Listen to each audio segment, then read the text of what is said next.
Hi everybody.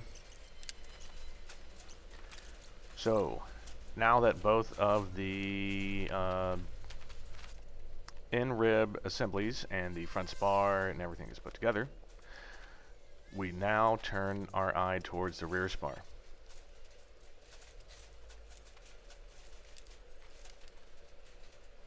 And what we're doing here is laying out the ribs. There's two pieces of the ribs. One's got a longer front flange than the other. Plus it's the only one with front flange at all, actually. I mean, like the throw of it. I mean, you can see it's more of an L shape. So what we're doing is matching up the rear spar to those ribs and then riveting them into place. Once they are riveted into place, we will then attach them to the skins. So this is kind of the assembly process that I talked about in one of the very early elevator videos, is that mocking this thing up with just Clecos is simple. Put all of these pieces together, drill all these things, make sure it all fits, and it's pretty easy. Using rivets in real life, you can't do it in the same order.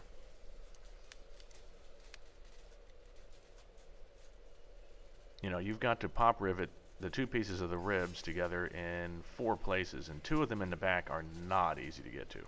They're pretty damn easy to get to when you're just putting them together and throwing the skins over with Clecos.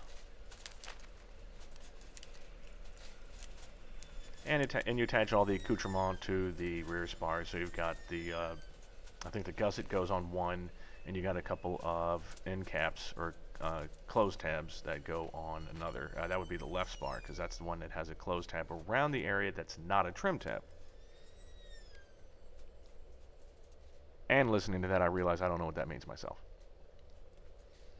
So here I'm continuing to actually mask. What I had forgotten to do is all of these foam ribs go into an area where there's a trailing edge. And those trailing edges need to also be scuffed because they're going to be double taped. Not pro sealed, but using the double-sided sticky tape, the 3M style that I'd used before in the rudder. So what I would do is just continue the masking, and then I clean the whole thing off with acetone. That removes any unwanted primer. Scuff with sandpaper. I've got really heavy Scotch-Brite 150 grit pads, and then clean with alcohol. Then I can remove the masking. So, as I mentioned before, the rear spar and the ribs are now Clecoed to the skin.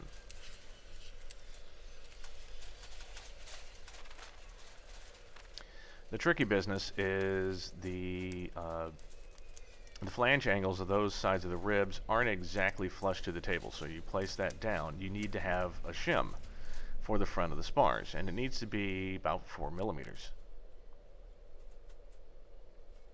Thankfully, I had a piece of angle steel, spare angle steel that just happened to meet it. It was 3.9 millimeters. I'm going to go ahead and give that 1 millimeter the benefit of the doubt.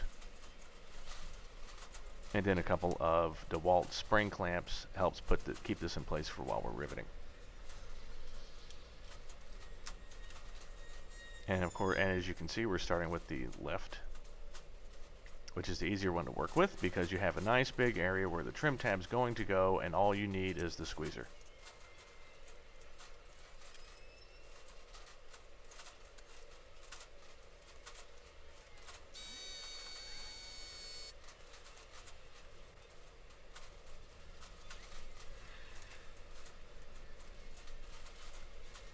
The ones past the left side of that trim tab area are cut out. Those require bucking bar.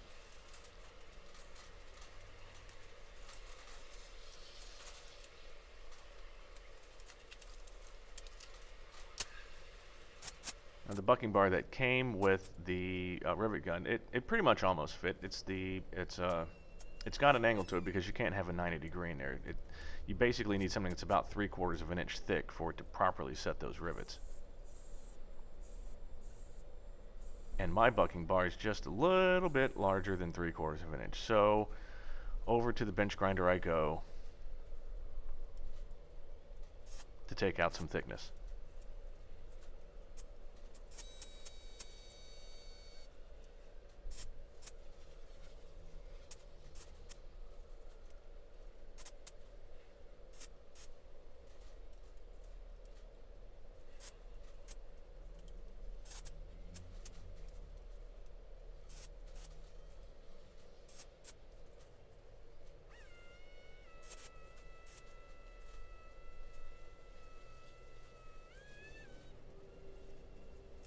And there's about 2 or 3 that I needed to wind up replacing.